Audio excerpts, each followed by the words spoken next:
Ukrainian President Volodymyr Zelensky has urged world leaders to increase pressure on Russia after one of the largest overnight attacks of the war so far, with more than a dozen deaths reported. Escalations have continued as Ukraine targets Russia and Moscow with their own strikes. Meanwhile, a swap involving 303 prisoners of war between Russia and Ukraine has gone ahead amid the continued aerial attacks. The third day of prisoner exchanges comes after an agreement was made at recent direct talks in Turkey. No further peace talks have yet been confirmed.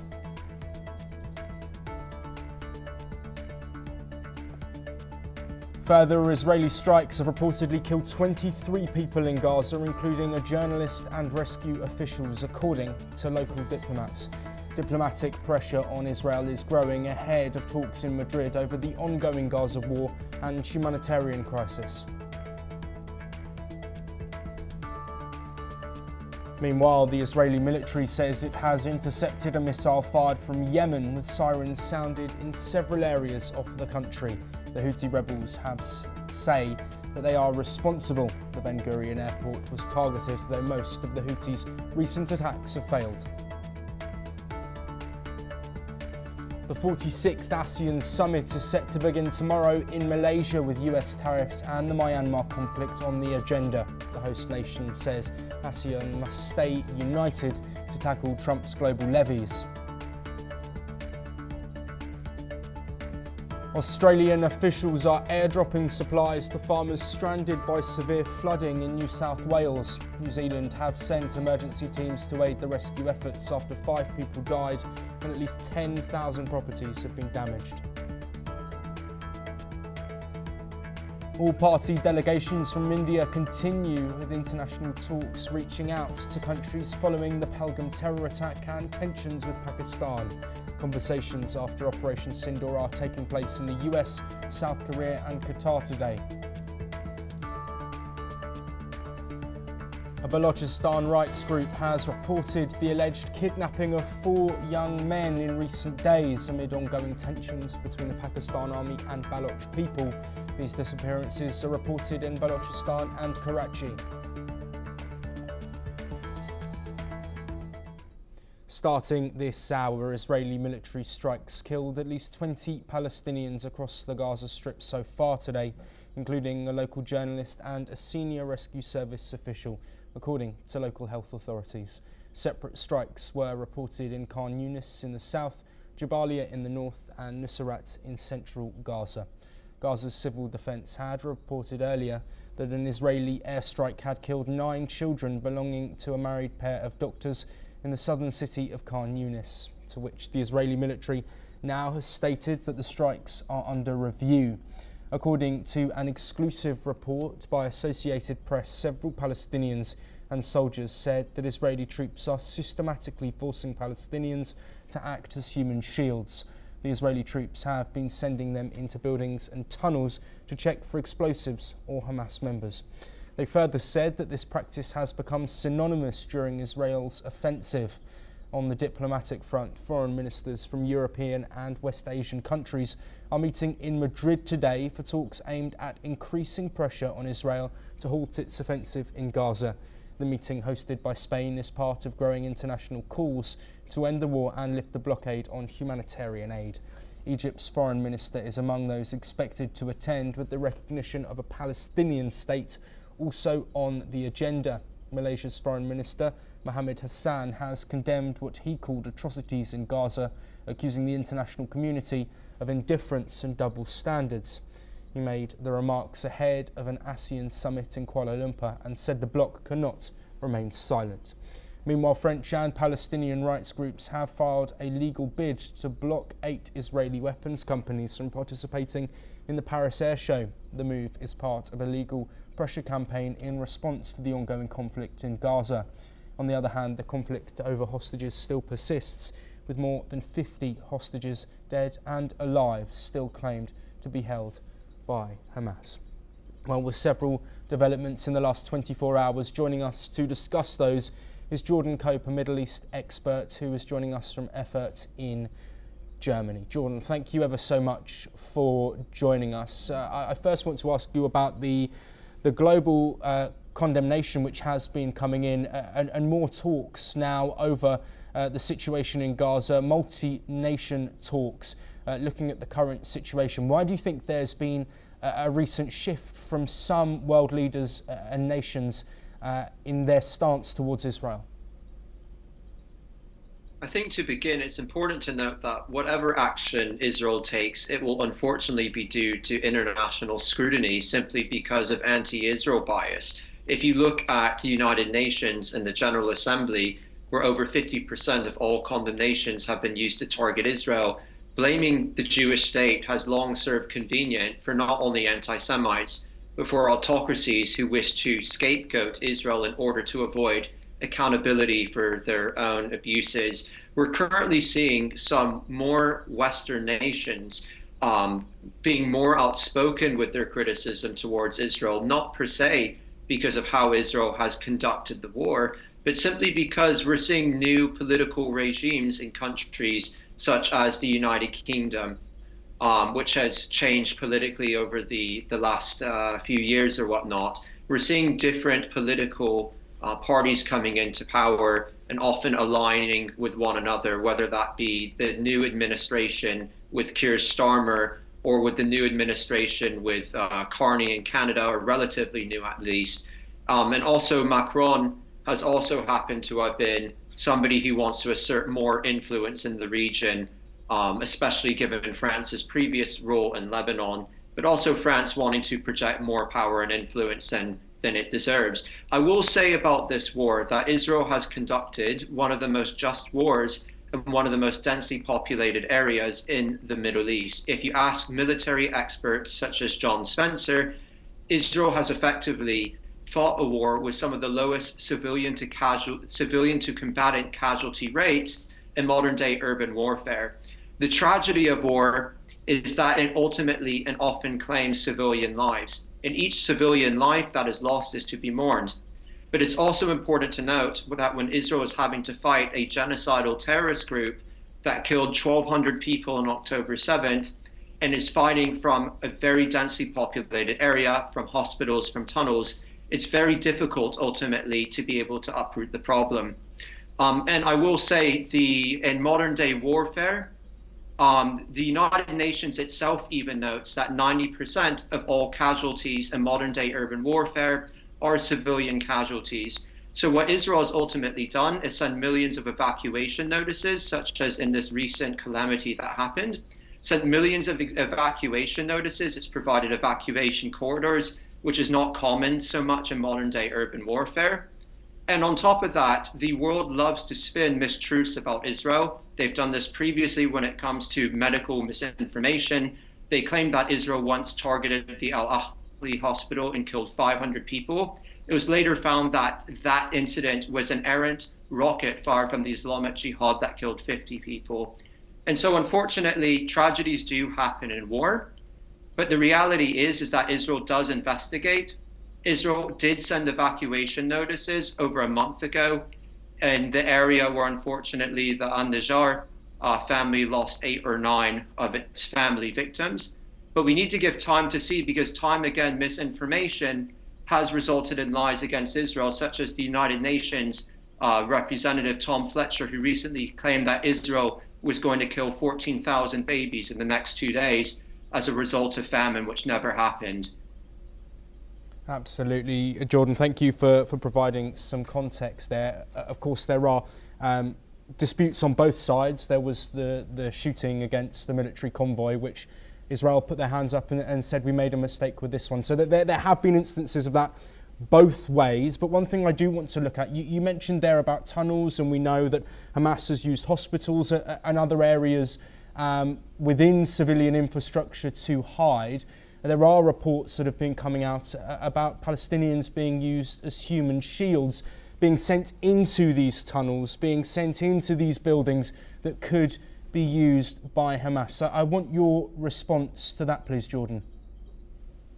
Well, it will take an investigation to ultimately see, and I would say what's going on the ground, but in this case, it's certainly under the ground. But one thing for sure is that Hamas is the ultimate perpetrator when it comes to use of human shields. It's been found to have locked people inside of buildings despite evacuation notices being sent from the IDF about imminent targets to take place on those said buildings. Hamas ultimately fires rockets into Israel. It has tunnels itself and refuses to allow civilians to use those tunnels. It is Hamas at the end of the day, for every one of its single rockets that it sent into Israel, has committed a double war crime.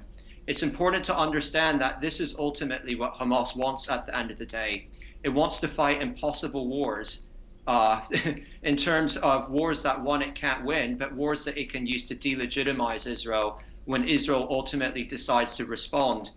Because it's unbelievable. I don't think a lot of the outside world truly understands this. But when a rocket is sent into Israel, the psychological terror that persists is magnificent in terms of how tragic it is. People having to run to bomb shelters. It shuts down the entire economy at a moment's notice.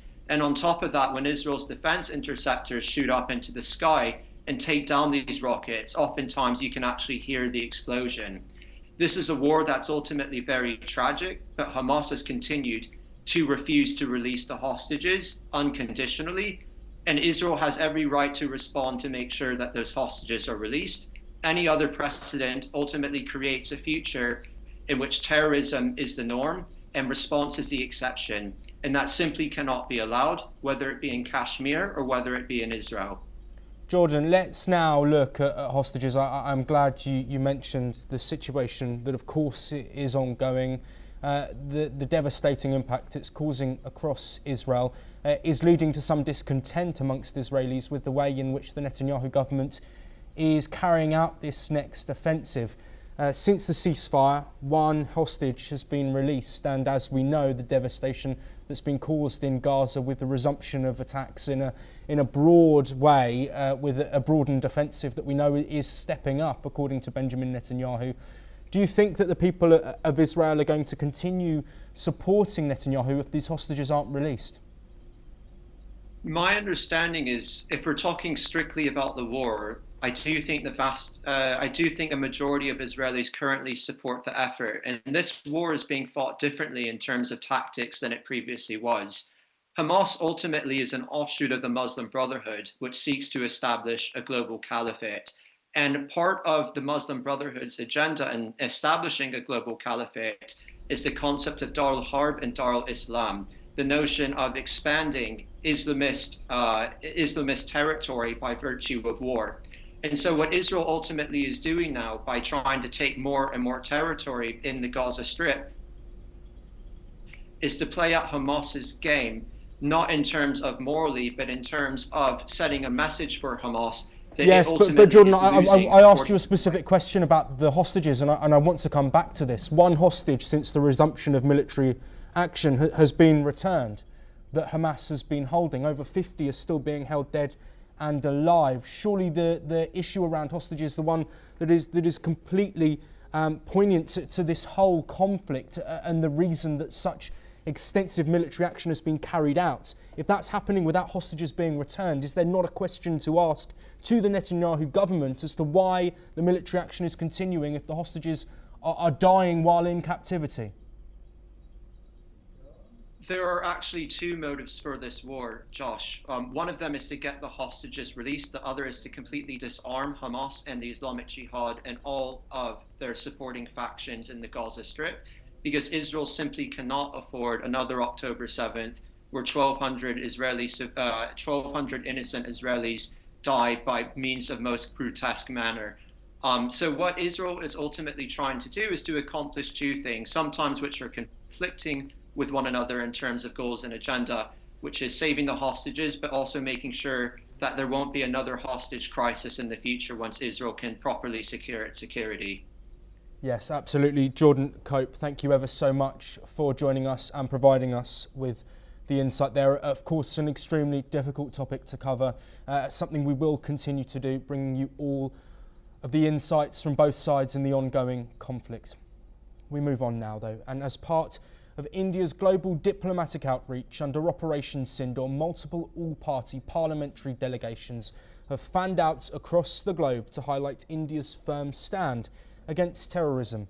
In the latest development, a delegation led by senior BJP leader Ravi Shankar Prasad has embarked on a six-nation tour. The team is visiting the United Kingdom, France, Germany, the European Union, Italy and Denmark. The mission is to strengthen global support for India's zero-tolerance approach to terrorism and to build strategic understanding with key global partners. Meanwhile, in South Korea, another delegation led by JD MP Sanjay Kumar Jha visited the Indian embassy in Seoul. The team was briefed by Ambassador Amit Kumar, who outlined engagements specific to the Korean context. He emphasised the importance of enhancing counter-terrorism cooperation between India and South Korea. Let's listen in to Sanjay Jha. मंत्री जी ने, सरकार ने और सारे पक्ष विपक्ष बार-बार कह रहा हूं, all opposition party together. Now they are saying it's a new normal. If you hit us, you will hit you back. ये करके अभी दिखाया वहां पर। और जो ऑपरेशन सिंदूर है, ऑपरेशन सिंदूर में आपको जितना प्रिसीजन से जाकर के टेररिस्ट इंफ्रास्ट्रक्चर को हिट किया गया। Meanwhile, over in the United States, Congress MP Shashi Tharoor and his team landed in New York. They paid respects at the 9/11 memorial, honouring the victims of terrorism. At the Indian consulate, Tharoor addressed attendees condemning Pakistan's involvement in the Pahalgam attack. He also elaborated on the objectives of Operation Sindoor. Tharoor emphasised the need to engage with a wide range of political and public opinions in the US on issues related to global terrorism. Let's have a listen in to Shashi Tharoor. As I say, only to send a message about terror. We are not interested, and we still remain absolutely clear that we are not interested in warfare with Pakistan. We would much rather be left alone to grow our economy and pull our people into the world that they're getting ready for in the 21st century. That the Pakistanis have. Sadly, we may be a status quo power, they are not. They are a revisionist power, they covet territory that India controls, and they want to have it at any price. And if they can't get it through conventional means, they're willing to get it through terrorism. Meanwhile, in Qatar, NCP SCP MP Supriya Sule led a delegation that held talks with Deputy Speaker of the Shura Council, Hamda bint Hassan al-Salati. The group also paid floral tributes to Mahatma Gandhi at the Indian Embassy in Doha. Their visit, which also includes Egypt, Ethiopia and South Africa, aims to present India's strong anti-terror stance on multiple fronts. And finally, the Indian delegations to Russia and Japan concluded their visits over the weekend. They held constructive discussions with senior diplomatic officials, reinforcing India's message of united global action against terrorism. Well, joining us to discuss these latest talks that are going on in the wake of the devastating Pahalgam terror attack and Operation Sindoor, Ambassador Ashok Sajjanar, a former diplomat who is joining us. Thank you very much, Ambassador Sajjanar. Let's look at the significance of some of the countries that these delegations are visiting today, specifically the United States. How key is sending the message to America about India's stance against terrorism and cross-border terrorism? Yeah, thank you very much, Joshua, for having me on the show. United States is very important. You know, it's important not only as the most consequential partner of India, whether it is in the area of trade, it is in the area of technology, it's in the area of defense, but also in the area of geopolitics, because we see that there is so much of turmoil and turbulence in the world as far as China is concerned. It's expansionist policies. So that is something also that brings the two countries together. But it is also a very important, the most important global power, the largest economy, the biggest military power with huge political influence. So I think when we are talking about dealing with terrorism, pushing back against terrorism, then of course the United States becomes a very important partner. And going forward, as we look at what are the other initiatives that India can take against Pakistan, there we will need the support and cooperation of the United States. So United States amongst all countries continues to be extremely important. Absolutely, and some of the other countries, of course, we listed where conversations have been ongoing. I want to look broader now at this delegation's mission and the ambitions of these talks. Why do you think they are so important in the wake of such tension and violence that was seen not just on the border but within India as well? Yeah, within India, I think it's been, you must see that it is 1.4 billion people. So India otherwise is a very, very peaceful country. If you take out one or two or a couple of incidents of law and order and say that there is violence, I don't think that would be an accurate statement. But the purpose, if that is what you want to ask me, the purpose of sending out these delegations is basically to sensitize the global community, sensitize at every level of the society, whether it is political leaders or it is common citizens or it is business or think tanks or academia, about India's position of zero tolerance to terror. We have been, at the receiving end of terrorist attacks from Pakistan for the last 40 years, and the new normal, the new doctrine that has been enunciated now by India, by Prime Minister Modi, is that if there is going to be a terror attack, it is going to be treated as an act of war, and India is going to respond to it. Secondly, India is not going to succumb to the blackmail of having nuclear capacity by Pakistan, which it has been using right since the late 90s and early 2000. But we have, broken that nuclear blackmail, nuclear bluff by our, retribution as far as Operation Sindoor is concerned on the 7th. India is not keen to have a war with Pakistan, but if there is action taken, then we are not going to sit back, we will strike back. And because India is basically wants to focus on its economic growth, on its economic development. India has become the 4th largest economy in the world. It is the fastest growing major economy in the world. It is a $4 trillion economy. We hope that it gets to $10 trillion in the early 2030s. And that is what we are focused on. Our Prime Minister has said that we want to make a developed country by 2047. So we don't want conflict, we want peace. And that is what our Prime Minister has always been saying. But yes, we also cannot allow our people being butchered so mercilessly as we saw in Pahalgam on the 22nd of April. Yes, absolutely. Ambassador Ashok Sajana, thank you ever so much for spending the time to talk with us and providing your insight. We move on now, and Malaysia is set to host the ASEAN Summit on Monday under the theme Inclusivity and Sustainability. Leaders will discuss key issues like the ongoing conflict in Myanmar and the impact of US reciprocal tariffs. Malaysian Prime Minister Anwar Ibrahim, this year's host, will lead the meetings focusing on strengthening economic cooperation, financial security and investment initiatives. To ensure security, over 6,000 police officers have been deployed at airports, hotels and the convention centre. The summit will also include the second ASEAN Gulf Cooperation Council Summit and the first trilateral meeting with the GCC, comprising Bahrain, Kuwait, Oman, Qatar, Saudi Arabia and the United Arab Emirates and China. ASEAN leaders will hold a joint summit on Tuesday with Chinese Premier Li Qiang and GCC leaders to boost strategic and economic ties. China and ASEAN recently finalised the updated Free Trade Area 3.0 agreement.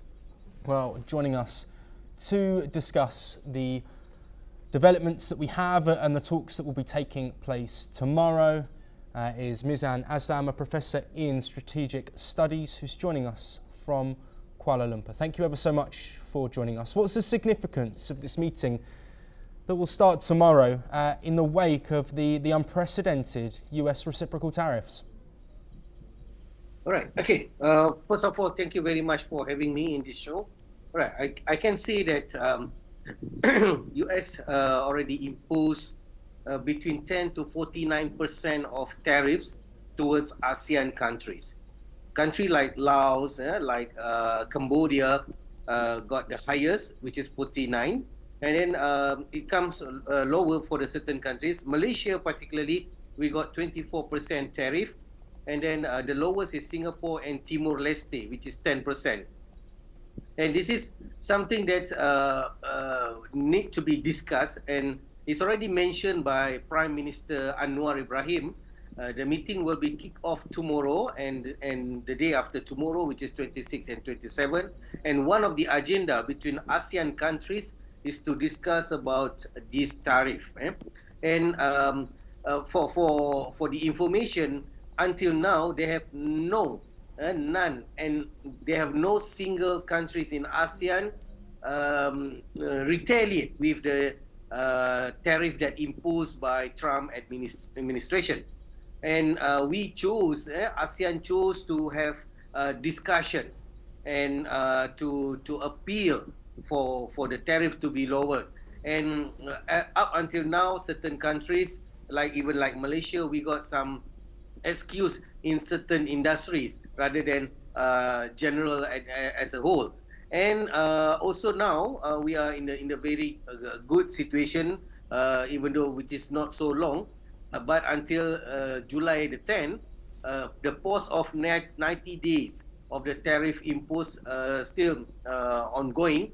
And we try actually at this time to get US to come to this region and to have so-called US-ASEAN summit before the pause have been ended by 10th of July. So this is among the initiative between ASEAN countries to how to deal with the Trump's recent movement in terms of trade tariff. Yeah, thank you. Yes, absolutely. And as we bring an end to this discussion, I do want to look at the significance of the GCC meeting that's taking place. The countries including Bahrain, Kuwait, Oman, Qatar, Saudi Arabia, as well as the UAE. How significant is it that this group of nations are meeting as well, amid a message of unity around this ASEAN summit? Yeah. Okay. Actually, they have lots of organic relationship between especially ASEAN countries with GCC, yeah? Especially talking about cultural relationships, about religious relationships, and also about trade, and also many things. Yeah? And also we can see, for example, the market, especially in this region, is more than 600 million of people living in Southeast Asia. Which is in the umbrella of ASEAN. And then in GCC, actually, they have quite a numbers of population that can be strengthened between each other by having this so-called trade relationship. And actually, it is related to US tariff as well. When US tariff have been imposed, and many ASEAN countries, including Malaysia particularly, we try to get like a new partners to diversifying the trade. And we also look into countries like GCC as well as Africa, even China. And that's why BRICS come into the spectrum as well. Because instead of Western and America, I can see ASEAN countries try to get a different market, especially Gulf countries. And we know Gulf countries' capacity in terms of oil rich, and also now they become like the financial hub, things like that. Also very important, especially in the future of ASEAN, to get this kind of prosperity together. Yeah. Absolutely, Ms. Aslam. Thank you ever so much for taking the time to provide some